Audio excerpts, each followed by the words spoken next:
What's up, RoyalSpartan Tribe? This is RoyalSpartan 125, back for yet another great reaction. Okay, this is US Marines witness paranormal event in Afghanistan. Observation post rock. Ooh, okay. It is a requested video. It was requested a while ago. There's a lot of my requested videos where I'm going to try and get to them all. Yes. So I just want to remind you that if you could subscribe to this channel, it would be great. It doesn't cost you anything. And I do have a second channel where I do movie and TV reactions called RoyalSpartan Take Two. If you like movie and TV reactions, you might want to head over there and subscribe there as well, because I really need help on there too. And let's jump in. My interest in, the strange happenings around the world, but, really that was an anomaly. And I think it comes from the culture inside the military, where you have a group of people that has such a intense job that's so rooted on practical approaches to problem solving. There is no time to be theorizing about how demons and ghosts and things that are out of this world are having an impact, because we need to focus on what's happening right now in front of us. There's no space for anything else. And so when you do hear stories coming out of the military that are paranormal in nature, it isn't that you should inherently believe them, but rather you should understand that if they have come to the conclusion that this is paranormal, they have ruled out virtually everything else. And so today I'm going to share a military paranormal story that happened in Afghanistan in 2009 when 8 US Marines were stationed at this very isolated observation post in the middle of Helmand province. And some very strange things happened out there that the Marines that were there believe are still plaguing them to this day. Yeah, because you imagine being a soldier, right? That's bad enough. That's a hard enough job, but then you get like paranormal stuff happening? Yikes. Even one of those things would be bad enough for like both of them, you know what I mean? No, thank you.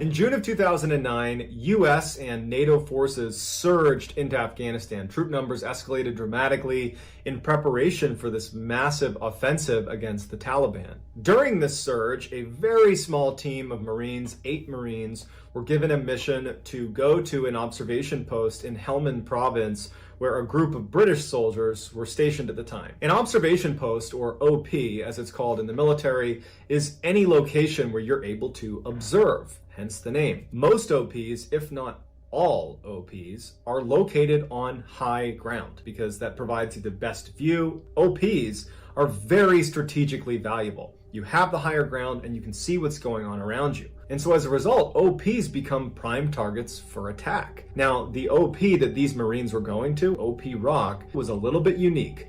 It was strategically very important, but it didn't really have the higher ground. All around it were other large pieces of terrain, which meant if you poke your head up for too long, you might get shot from a sniper on the mountain. And so OP Rock was like a very dangerous and isolated place to be. Not to mention laughably small and had almost no amenities. It was basically a couple of HESCO barriers, those big brown squares that get filled with sand and dirt to stop bullets, and then, not even cots. They slept literally on the ground on sleeping pads and a couple of ghillie tents overhead. That was about it. And so these Marines were going to be there for 60 days, where they were not going to be able to go anywhere. They were just isolated and stuck on this tiny little wasteland in the middle of Afghanistan. The 8 Marines were led by Sergeant Green, and his second in command was Corporal Lena. The other 6 junior Marines were Zolik, Hoyt, Wilson, Parker, Smith, and Gibbs. After driving their up-armored vehicles all the way through the snaking pass, they get to OP Rock,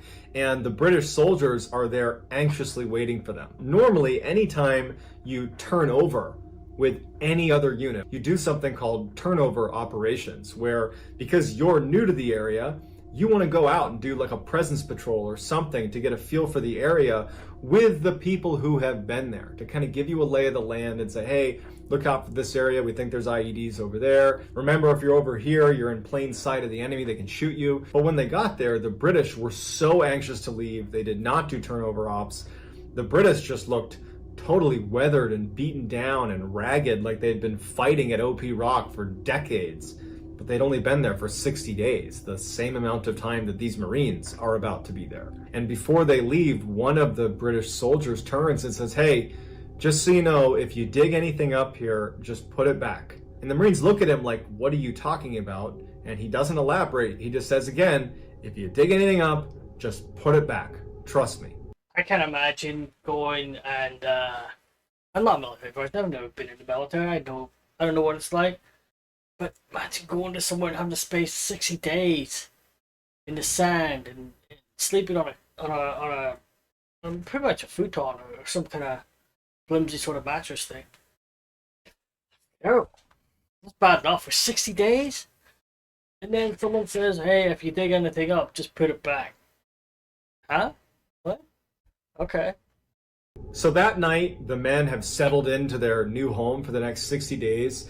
And the way it works on any base in the world, but certainly in a war zone, is there's always someone manning a guard post. And so the first night, it happened to be Corporal Lena's turn to be on watch. Corporal Lena is the second in command of these 8 Marines. And he was up in the guard tower. And you got to put yourself in his mind, okay? Even if you've never been to Afghanistan, just imagine being out in the middle of nowhere. Yeah, exactly. Like in the middle of a mountainous desert with no village, no people, no anything. But at the same time, you are hanging it out there. You are totally exposed. There are people in the mountains around you that want to kill you, for sure. And it's you and 7 other sleeping people right in your little tiny OP. All you got is a radio where you can call back to your main base that's far enough away that if something bad happened, you better hope that 1, you can get through to them, and 2, they can get over here as quickly as they can. And the great fear when you're in these remote locations is that you're going to get ambushed. There's so many stories about these complex attacks being launched on these small little outposts where all of a sudden groups like these 8 Marines just get totally overrun by the Taliban. So it's a terrifying thing. When I was in Afghanistan, I didn't stand all that much guard duty, but when I did, you're up in the shack and you're kind of looking out into this like vast expanse of kind of nothingness. And you're wondering, like, are people watching me right now? Is someone taking aim at me right now? I mean, you're protected and you're doing all the things you're supposed to do, but nighttime in Afghanistan, standing guard duty, it's very eerie. And so this first night, Lena is up there, it's very quiet, and his radio that's right next to him, like imagine like a big walkie-talkie, right? Military grade radio. It starts crackling. Military radios, at least American military radios, are from the 1950s and they have basically not changed. They're very durable and they work, but it's not uncommon for them to falter. And that's why we have people that specialize in just radios that can fix these things for us. Because if you lose your line of communication, you're screwed. And so he's sitting there and he starts hearing crackling on the radio. And so he notices it, but he doesn't think much of it. And the crackling stops and he's looking out into the mountainside and he's kind of looking around and just doing his typical guard duty. Then the crackling picks up again and he thinks he can hear someone speaking in the radio. It didn't sound like English. It didn't sound like even words necessarily, but it was a little bit louder. Now he's really paying attention to it. Because he was worried his radio might be going bad, he first took the battery off, looked at it, blew it off, reconnected the battery, rebooted it, and put it back down. And he's a little more keyed into his radio. And then a couple minutes later, he hears this crackling, and now he can clearly hear someone's voice. And it sounds like Russian. He thinks someone is speaking in Russian. This is an encrypted radio. You're not picking up random signals all over the place. You only are picking up people that have your crypto. Yeah. And it doesn't make any sense to pick up somebody else's voice. This has to be someone on your team. And so he thinks, okay, I'll check in with the main base because my guys are all asleep right here. They're all sleeping right there, 7 of them. There's no beds. They're laying on the ground right there. I can count them. No one's on the radio. What would you be thinking in that moment? Is somebody messing around or rolling around with me or what? Or just thinking, you're just maybe hearing, maybe it's like garbled sort of, and it's not a foreign language at all. It's just, the way it's coming through. That's strange. So he picks up the radio and he calls into the main base and he says, hey, is anybody pushing traffic out this way to OP Rock? And like right away, they get a response from the main base that says, no, we're not pushing or receiving traffic. Lena's not terrified about this, but he's like, okay, there's something going on with the radio. The crackling and gurgling and weird sounds would persist throughout the night, to the point where the next morning, when the next guard came on duty, he said, "Hey, I think there's something strange going on with the radio. You should probably go switch it out and get somebody else's radio while you're up here." Lena's relieved of guard duty, and he goes down to check on the other Marines. And at this point, everybody's awake, and it's the start of their first full day at OP Rock. And because they have nothing else to do besides defend it, they start taking stock of how well fortified is it, what are some ways that we can improve this place, and they notice that there's a trench dug around the inside of OP Rock, basically right up against the Hescos, that allows anyone to stand and not be jutting out of the OP and run the risk of getting shot by a sniper. And they're looking at it and they're thinking to themselves, it's not deep enough. It's maybe a couple feet down. You're certainly not going to be able to stand on this trench. You'll totally be exposed.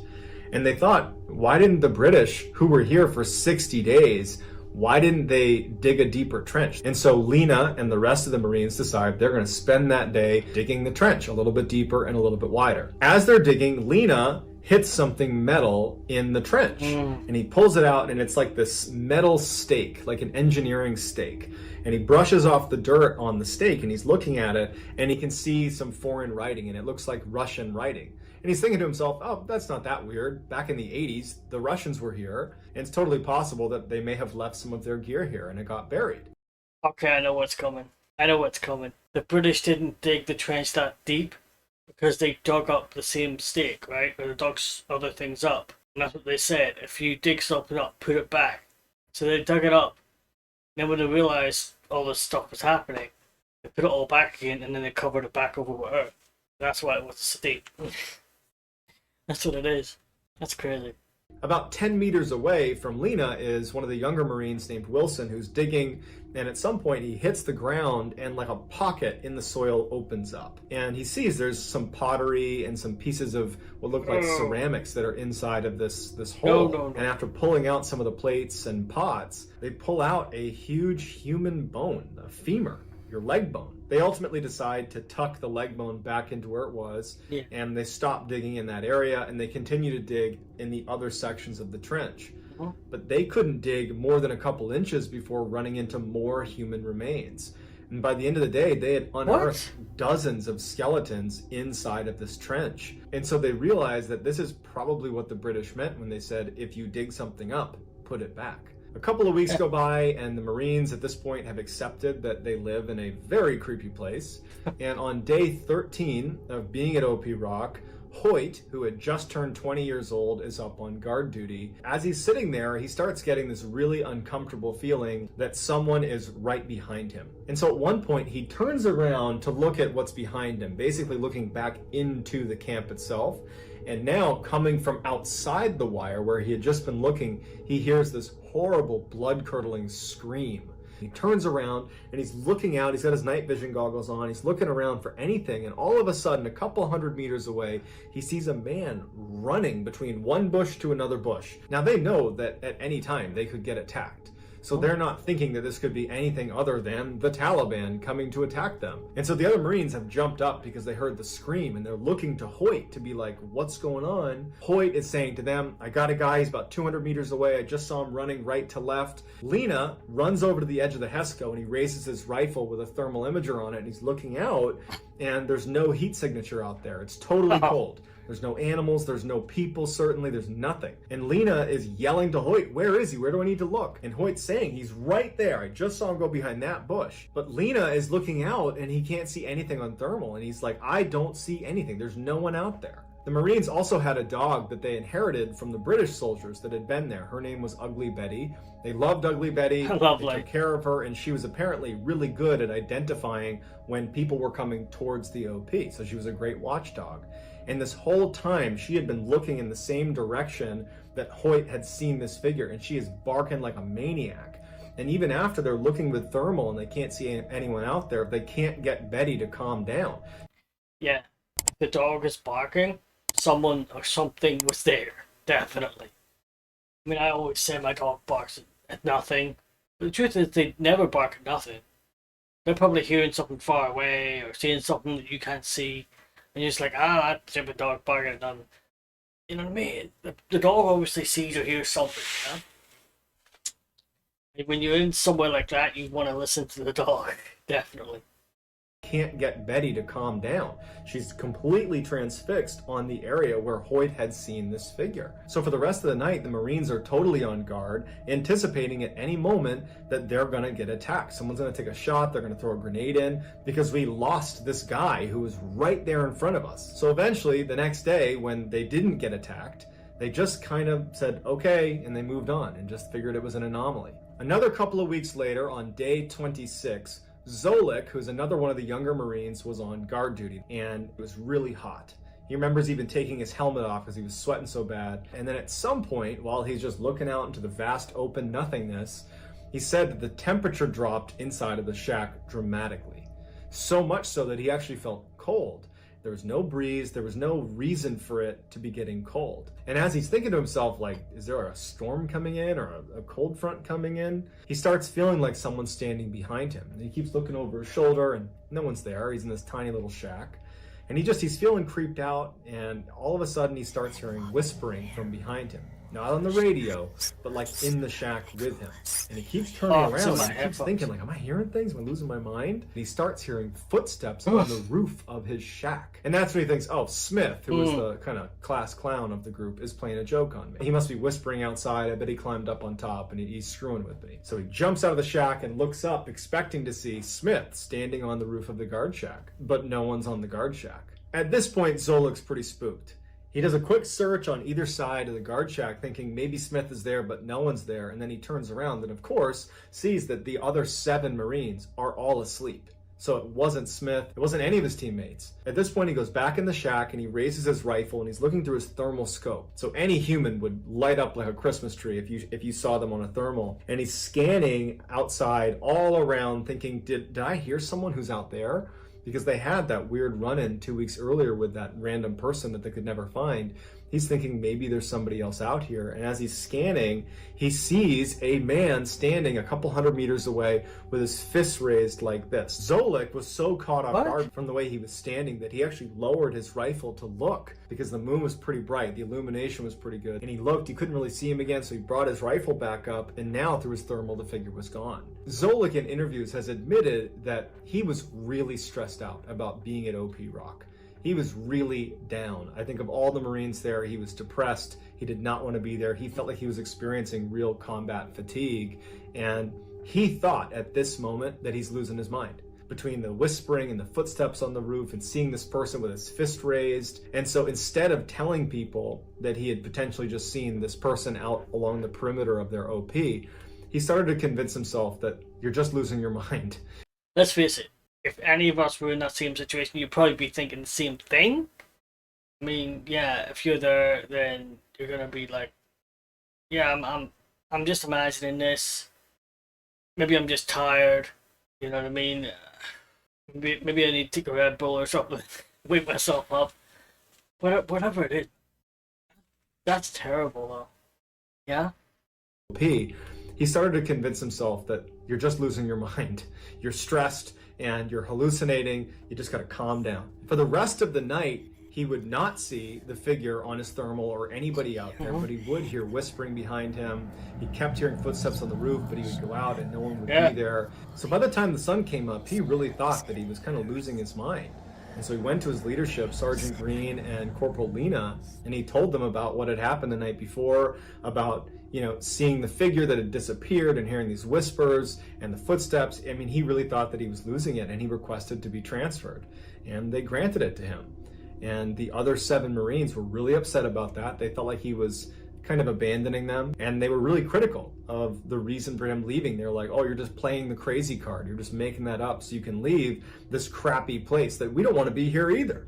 So they were not taking seriously what he claimed happened. Yeah. They just believed he was using the crazy card to get out of being at OP Rock. Just a couple of days after Zolik's departure, Lena is on guard duty in that guard shack, and as he's looking out, Ugly Betty starts barking really aggressively towards the area that Lena is looking at. And so he raises his night vision goggles and he's scanning the mountainside looking for any sign of people that perhaps Ugly Betty has sensed.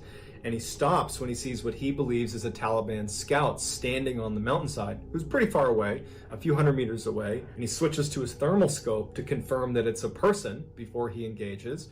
And when he raises his thermal scope, there's nobody there. There's no heat signature anywhere. But Ugly Betty is still barking like a maniac in the direction of where this potential scout was standing. And so Lena goes back to his night vision goggles like a second later, and he's looking, and he sees the same scout now about 100 meters closer to him, way closer to him.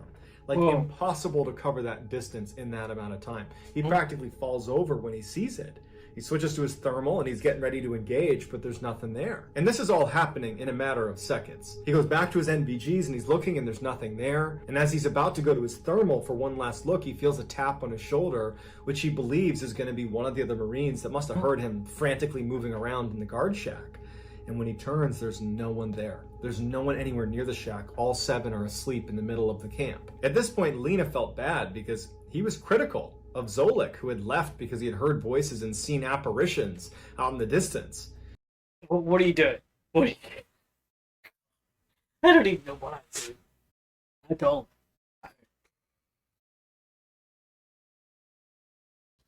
You know, because when you start to realize the other guy was right, there's something wrong there.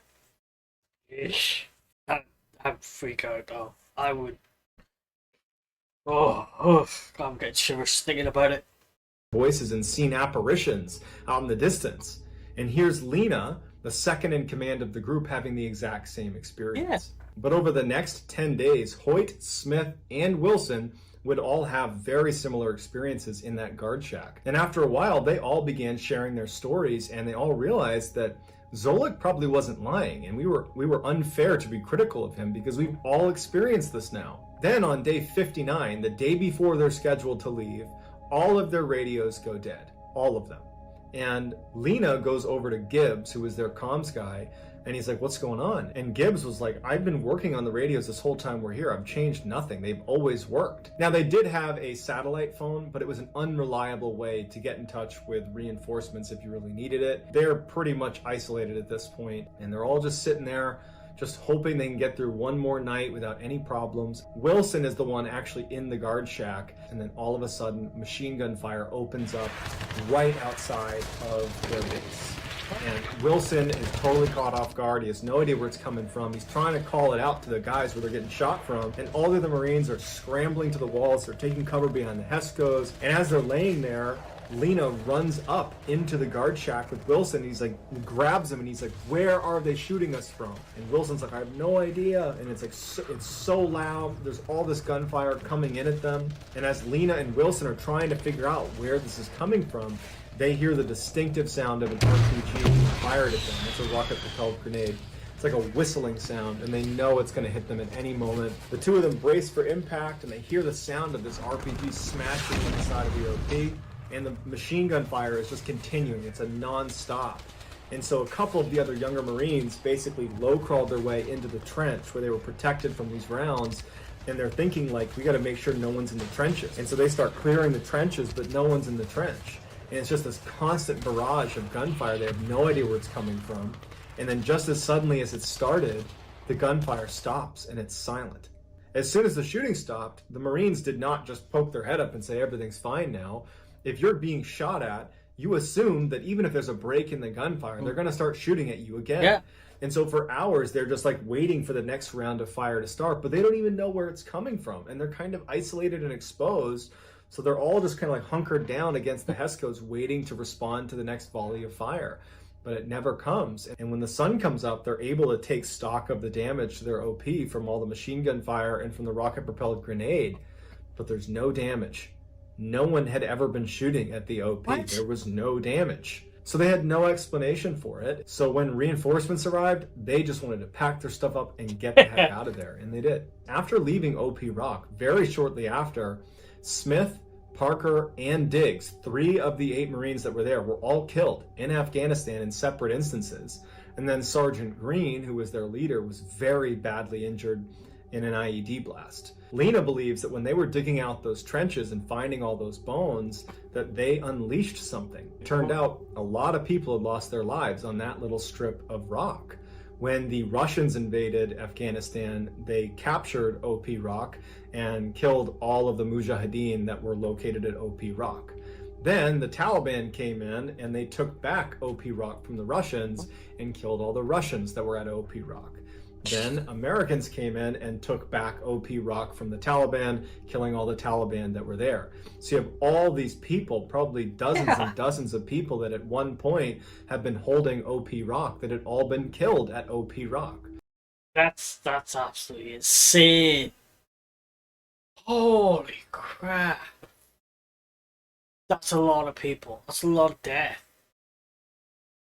What? Holding OP Rock that had all been killed at OP Rock. And so Lena believes that it's only a matter of time before this curse that they unleashed comes back to get him. So I'd love to get your reaction. What do you think happened at OP Rock? Is this paranormal, or is there a rational explanation for this? Let me know in the comments and I'll do my best to get back to as many of you as I possibly can. That is the end of the video. That was crazy though. No, okay, yeah, you could say it's paranormal, fair enough. When it comes to the sounds, it's possible that the enemy was blasting those sounds at them, you know, with speakers or something. I mean, maybe not, but it's possible. But as to the other stuff, like hearing whispers and people on the roof and somebody tapping you in the shoulder and stuff like that, I don't know. It sounds paranormal, but I don't necessarily believe that sort of stuff, but I could be wrong. Of course I could be wrong. Anybody can be wrong about anything. Let's face it, but you want to let me know in the comments section what you think. Am I completely wrong? Is it actually paranormal? I don't know. But yeah, it was a good video. I enjoyed it. Very entertaining, very... All these videos from MrBallen seem to go by very quickly, you know? I love it though. Okay, if you want to see more MrBallen on this channel, just let me know. And if you haven't subscribed to this channel, go ahead and subscribe to it, please. And I do have a second channel called RoyalSpartan Take Two. If you'd like to go there and subscribe there, because I really need help get subscriptions on there as well. I do movie and TV reactions on there. And yeah, just my subscriptions are very low on there for some reason. But just if you go there and subscribe, that would be great. It'd be helping me out. And subscribe here as well, also helping me out. And hope you like the reaction. And until next time, I am out of here.